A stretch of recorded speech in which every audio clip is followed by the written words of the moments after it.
Hello there, bros, and hopefully you enjoyed the small stories I have been reading. There haven't been. The most I read was 800 words, and the shortest 600. And I don't know. Should I start reading the chapter or whatnot? I am seeing Avatar. Looks like someone is here. And let's greet him. How's it going there, boy? I have a British accent right now. Okay, 1,000 words. Let's go to 10,000. Should be roughly enough. And this should be the first chapter. Close the door, will you, mate? Thank you.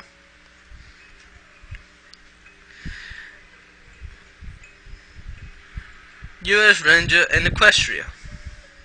My Little Pony and Mare's Life. Derpy and the Ass Jonas. It was all destiny. 3 romances. A fire. You know what? I feel like actually reading Hands this time. Part 1, Part 2, and Part 3. I love Hands. It is wonderful. And I will be reading it. Or how about I read This Is What Happens. I can't decide for crap. And I am going to read My Fault. Hopefully it is great. And see you guys at the end of the video. Or see you halfway. Because this is a long one. My fault. My failure is not in the positions I have, but in the lack of control of them. Rainbow Dash shoved open the heavy hospital doors and danced around an angry-looking doctor that had his hooves outstretched to catch her. She only spared a backward glance as he continued her mad gallop through the hallway. A woman with only one working eye, her coordination was as good as ever. Another set of doors was knocked against the hard-tiled walls as she barreled through them. She flapped her uninjured wing frantically as she leaped over her pony, over another pony. The tips of her feathers brushing against the wall before she hit the ground, running. Only one thought raced in her mind, repeating itself over and over again in the Orient mantra. I hope she's okay. She has to be okay. The wind howling in her ears as it did a few hours before. All other sounds being lost in her as she sprinted towards the final obstacle that kept her from her friend, Rarity. Splinters from the wood flew from the unfortunate door as her hooves collided with it. The pain that came from the bone-jolting impact was lost in the emotion that rolled unbarreled through her soul. She implied over the white bed and laid a cyan hoof on the pony that had now occupied the space between its coverings. Rarity. And that is my RD. Hopefully it's not the best one, but it is a decent one.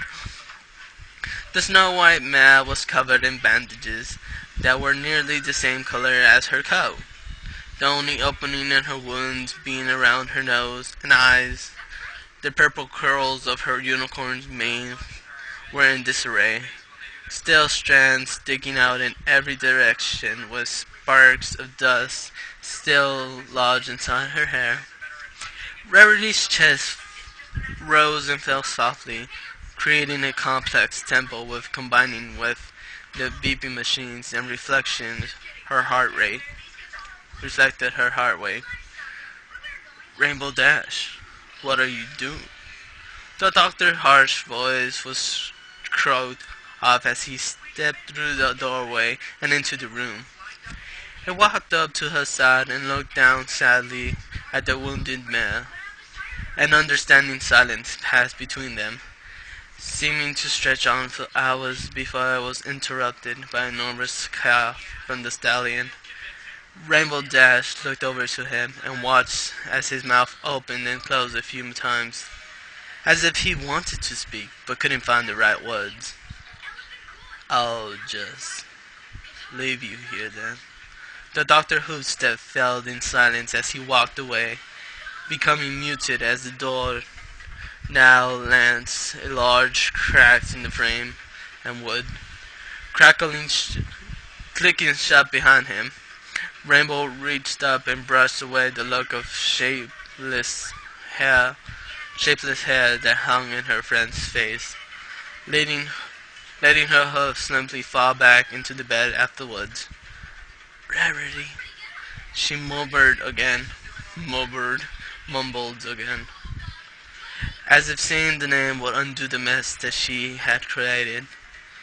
Tears welled up in her eyes, blurring the outline of the motionless, save for the small moments of life, figure before her.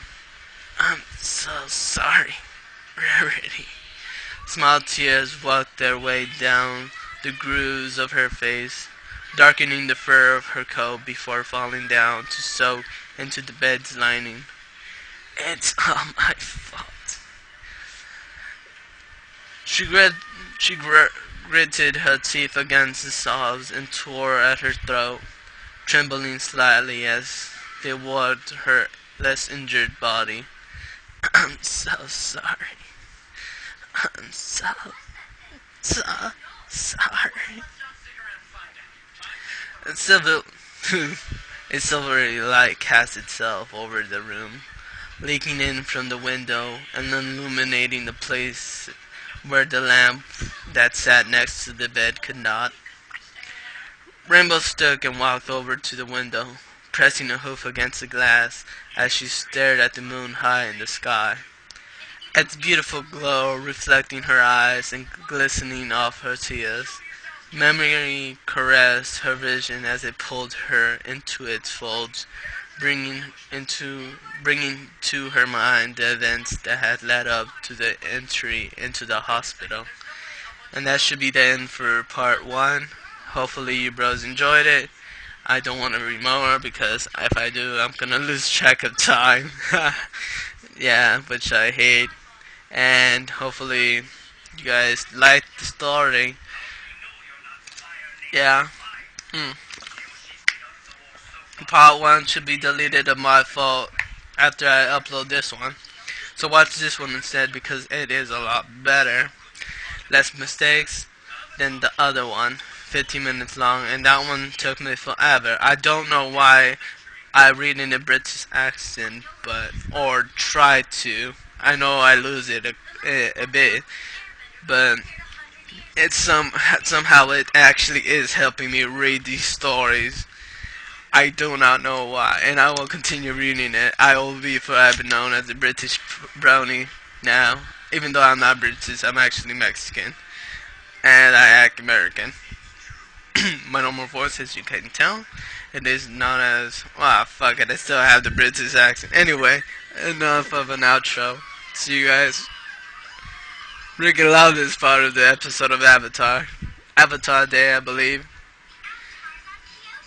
where they enter the Kyoshi Island and the guy just goes berserk.